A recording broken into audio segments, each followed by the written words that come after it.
morning, everyone. Welcome back to our Advent series, Expectation. I'm Pastor Colie Bettivia, and here with me this morning is Greg Carey, who is the professor of New Testament at Lancaster Theological Seminary, my alma mater. Thank you, Greg, for joining us.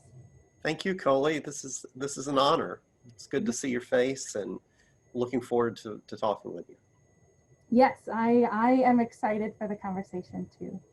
So I asked Greg to come on as a New Testament professor to give us some context and understanding of the history of some of the stuff we read in the Bible. As we're preparing for Christmas, for Jesus to be born, we know that he is the Messiah, the Son of God. That's kind of the whole point.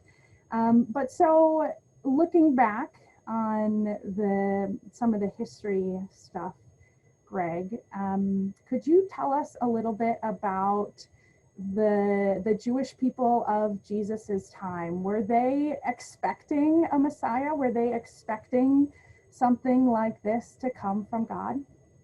We know for sure that some Jews in Jesus' day were expecting a Messiah.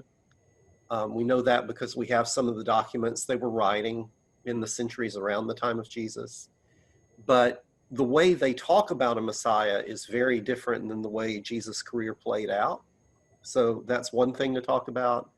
And the other thing to talk about is, obviously we don't have, today is the day after the election. Nobody's happy with pollsters, but we can't go back and do an opinion poll of ancient Jewish opinion about Messiah. So we don't know how many people expected a Messiah, how many didn't really care or didn't believe in a Messiah, but we do know for sure that there was some expectation of a Messiah in the Judaism of Jesus' day. So those writings that we have that give us that, can you give us a little bit more specific for some of them? What is some of that writing? Where have we found it? What does it say? Sure.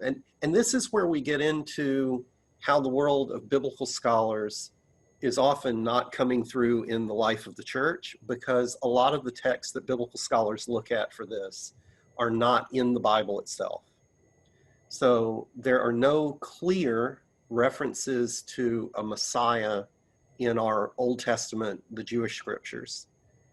The book of Daniel has this fascinating passage in Daniel 7 that talks about one like a son of man coming down on the clouds and establishing royal rule for Israel and having an everlasting dominion. So that's the kind of language that we see in some other Jewish texts, but Daniel doesn't use the word Messiah for that. Where we do see it are in some of the Jewish apocalyptic literature of the period, where terms like the anointed one, which is what Messiah means. Messiah and Christ are just Aramaic and Greek translations of the same term. We see some of that in some of the Jewish apocalyptic literature, like 1st Enoch, 4th Ezra, which are not part of the Protestant Bible. We see some references, but very few, in the Dead Sea Scrolls. And the Jewish historian Josephus talks about figures around the time of Jesus who people thought might be the Messiah. So we know that there were some people having these conversations, but the evidence is sketchy enough in a lot of ways that we wish we knew a lot more.